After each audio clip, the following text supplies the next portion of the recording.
સુરતમાં ડિજિટલ અરેસ્ટનો મોટો કેસ સામે આવ્યો છે। સુરતથી સમાચાર મળી રહ્યા છે। 90 વર્ષના સિનિયરને ડિજિટલ અરેસ્ટ કરવામાં આવ્યો છે। ડિજિટલ અરેસ્ટ કરી 1,15,50,000 રૂપિયા પણ પડાવ્યા છે। તો સીબીઆઈ, ઈડી, મુંબઈ પોલીસને સુપ્રીમ કોર્ટના નામનો દુરુપયોગ કરાયો છે।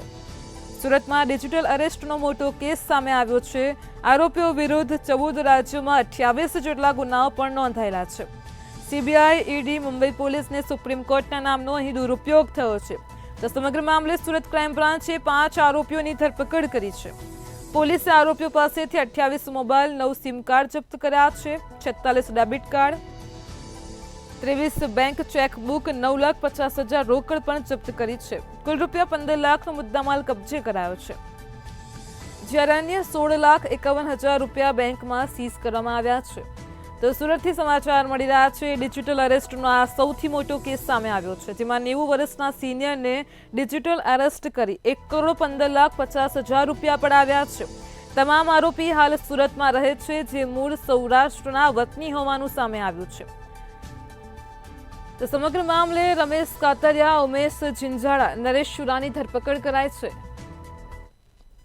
ફ્રોડ આચરનાર વિરુદ્ધ એક મુહિમ ચલાવવામાં આવી છે। થોડા સમય પહેલાં જ સાયબર ક્રાઇમની ટીમો દ્વારા અલગ અલગ જગ્યા ઉપર રેડ કરી અને 15થી વધુ લોકોની ધરપકડ કરવામાં આવી છે। અને આમાં 1800થી 1900 જેટલા NCCRP પોર્ટલ ઉપર આ એકાઉન્ટોની કમ્પ્લેન કરવામાં આવી હતી।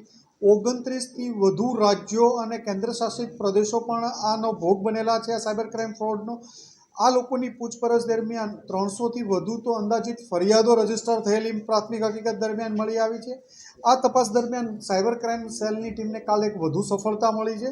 એક 90 વર્ષના સિનિયર સિટીઝન કાકાને આ લોકોએ પોતાનું 400 ગ્રામ જેટલું MD તમારું કુરિયરમાં આવ્યું છે અને આ ધમકી આપી મુંબઈના police officer, ED, CBI, supreme court વગેરે નામની ધમકીઓ આપીને ખોટા લેટરો, ખોટા ઓર્ડરો બતાવી કાકા પાસે અંદાજે ₹1.25 કરોડ, 1,15,00,000 જેટલી વસૂલાત કરી લેવામાં